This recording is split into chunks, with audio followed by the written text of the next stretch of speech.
Assalamualaikum warahmatullahi wabarakatuh. Perkenalkan, nama saya Dika Arisa Santoso Putri dengan NIM 164101098. Di sini saya akan menjelaskan tentang hasil tugas akhir saya yang berjudul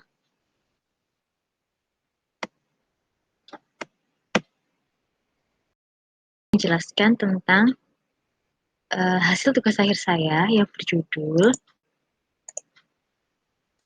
penerapan elemen gamifikasi pada pengembangan layanan digital library berbasis web dengan studi kasus Mandua Mojokerto. Pertama, latar belakangnya yaitu pada perpustakaan Mandua Mojokerto itu ingin membudayakan membaca, karena di sana budaya membaca itu sangat kurang. Hal tersebut terjadi karena waktu untuk datang ke perpustakaan itu terbatas. Dan layanan yang ada hanya layanan meminjam, mengembalikan, dan referensi secara manual. Hal tersebut juga mempengaruhi kunjungan perpustakaan yang menurun. Selain itu, pada proses pencatatan dilakukan dengan cara tradisional dengan menggunakan buku besar, sehingga sering terjadi kehilangan data. Tujuan dari penelitian ini yaitu menghasilkan web untuk mengembangkan layanan digital library dengan menerapkan elemen gamifikasi. Batasan masalahnya yang pertama, tidak membahas proses sirkulasi dan katalog online yang tersedia hanya untuk koleksi digital saja. Elemen gamifikasi yang digunakan, challenge and quest, leaderboards, dan points. Yang ketiga, aplikasi digunakan berbasis website. Yang keempat, kategori penggunanya sivitas sekolah, alumni, dan pengunjung. Untuk landasan teorinya, yang pertama, perpustakaan dan perpustakaan digital. Yang kedua, metode gamifikasi. Yang ketiga, website. Yang keempat, SDLC. Dan yang kelima adalah black box testing. Untuk metode gamifikasi digunakan agar siswa tertarik dan mulai membaca di mana saja dan kapan saja dengan menggunakan alat komunikasi yang dimiliki seperti smartphone, laptop, komputer, dan lain sebagainya. Elemen gamifikasi yang digunakan pertama yaitu points. Points merupakan suatu imbalan tindakan baik atau buruk. Points ini diterapkan pada saat kita melakukan kegiatan login, membaca, dan menjawab pertanyaan.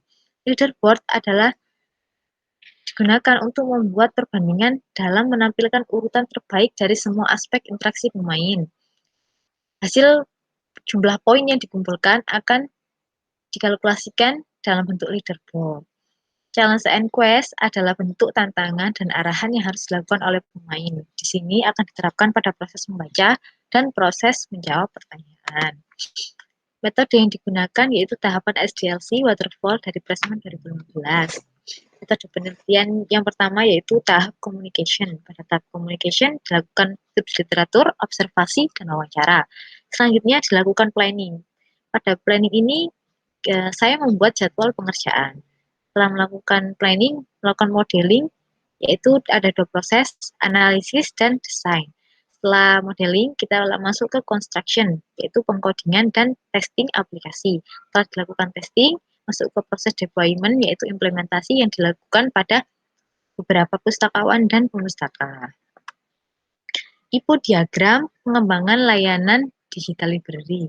Data yang dibutuhkan yang pertama data siswa, data karyawan, data alumni, data e-book, data pertanyaan, data kategori, data lomba, data donasi, data poin, data event yang akan diolah menjadi master data.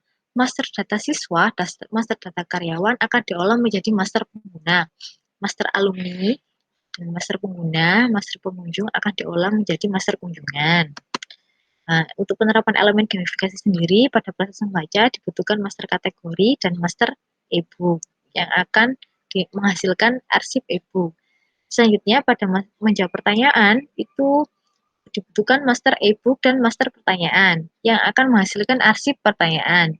Selanjutnya pada proses perhitungan poin dibutuhkan dari arsip e-book, arsip pertanyaan, master poin yang akan menghasilkan master poin pengguna. Pada proses elemen leaderboard akan mengkalkulasikan poin-poin yang ada sehingga menampilkan grafik peringkat kunjungan, peringkat keaktifan, dan buku favorit. Untuk lomba, pada halaman pengguna akan ditampilkan data lomba dalam bentuk carousel. Nah, detailnya, pengguna dapat melakukan daftar lomba.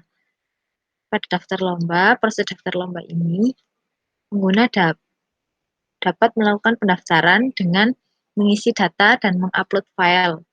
Selain itu, pustakawan juga dapat mengupload e-book dan menampilkan daftar e-booknya pada halaman pengguna.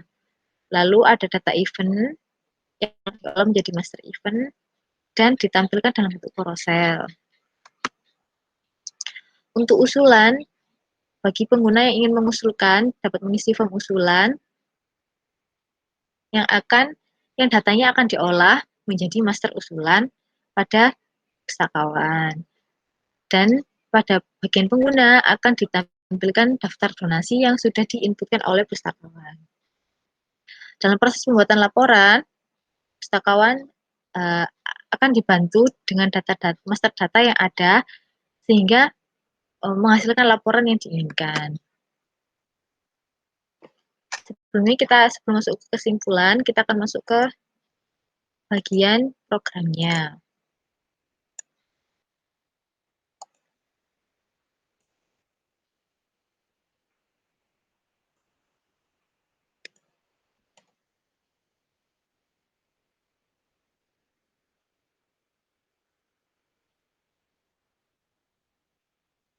Ini adalah tampilan dari daftar hadir tamu. Setiap tamu yang berkunjung ke perpustakaan secara offline harus mengisi data yang ada di form ini. Setelah mengisi submit, maka akan muncul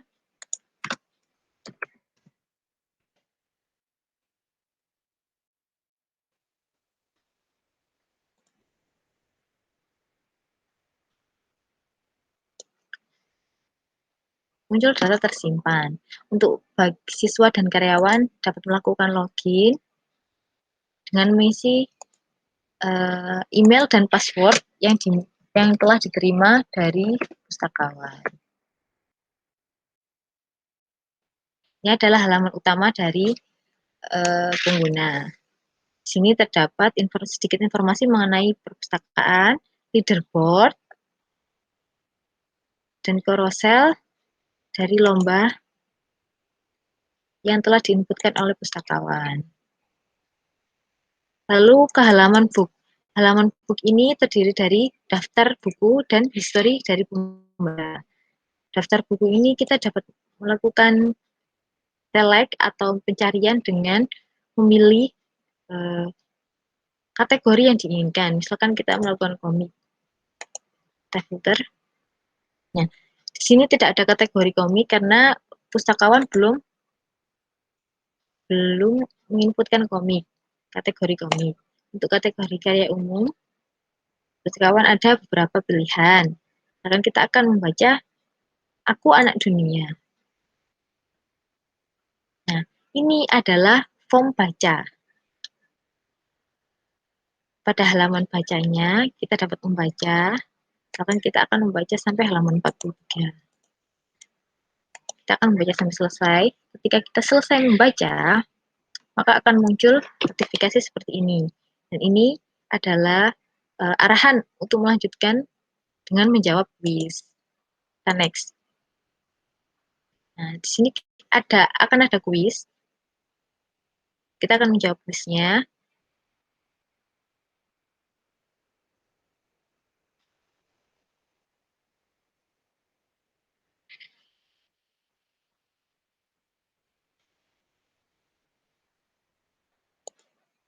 Oke, kita simpan.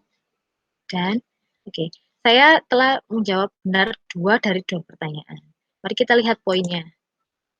Sini akan ada poin menjawabnya 10, 10. Karena saya menjawab 2 pertanyaan, jadi 1 pertanyaan mendapatkan 10 poin. Sehingga poin saya menjadi 55. Awalnya poin saya adalah 35.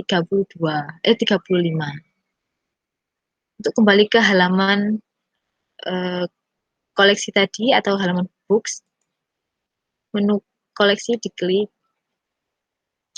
Lalu kita pindah ke halaman event. Di halaman event ini ada daftar eventnya. Jika ingin mengetahui detail eventnya, kita dapat menekan nama eventnya. Dan di sini akan ada detail eventnya. Kita akan lanjut ke halaman lomba. Pada halaman lomba juga sama, namun perbedaannya di sini kita dapat mendaftarkan lomba. Ketika kita klik daftar, maka akan ada modal yang berisikan form untuk mendaftar lomba dengan mengisi judul karya dan file yang dibutuhkan, yang akan diupload. Selanjutnya kita akan ke halaman usulan. Pada halaman usulan ini ada daftar donasi dan form usulan. Ketika kita mengisi usulan dan kita klik send, maka data yang ada akan masuk ke halaman ke data usulan pada halaman pustakawan. Oke, kita akan melakukan login untuk pustakawan.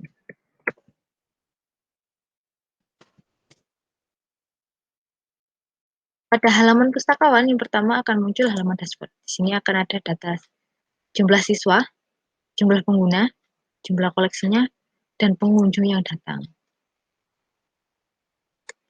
Untuk data master, ada master pengguna, koleksi, kategori, pertanyaan, poin, donasi, lomba, event.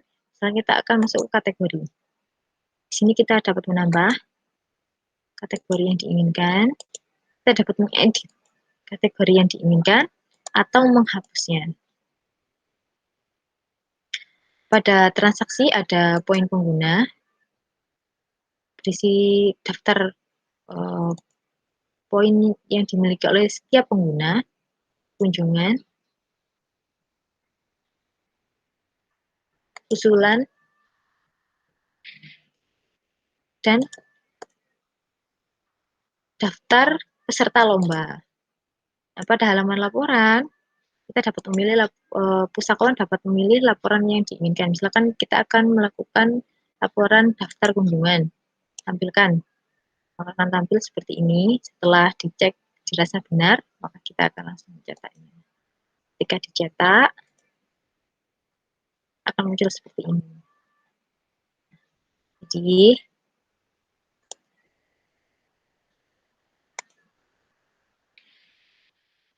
kesimpulan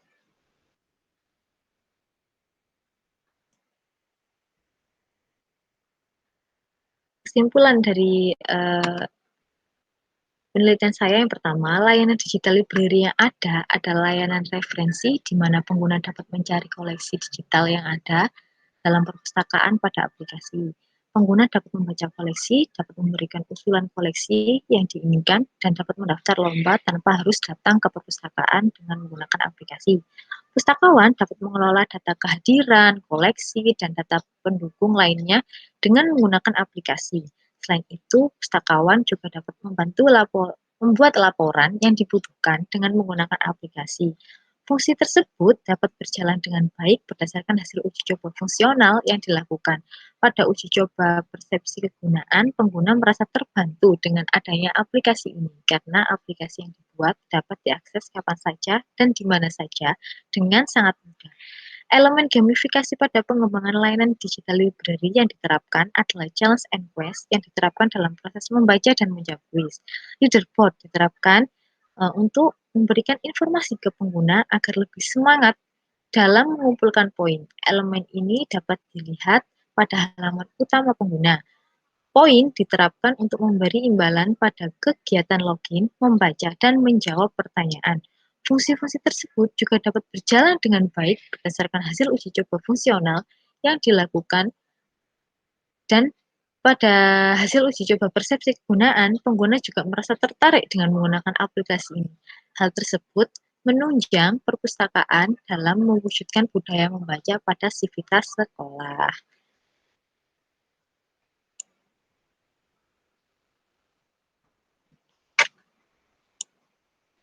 Demikian presentasi dari saya. Apabila ada salah-salah kata, saya mohon maaf. Wassalamualaikum warahmatullahi wabarakatuh.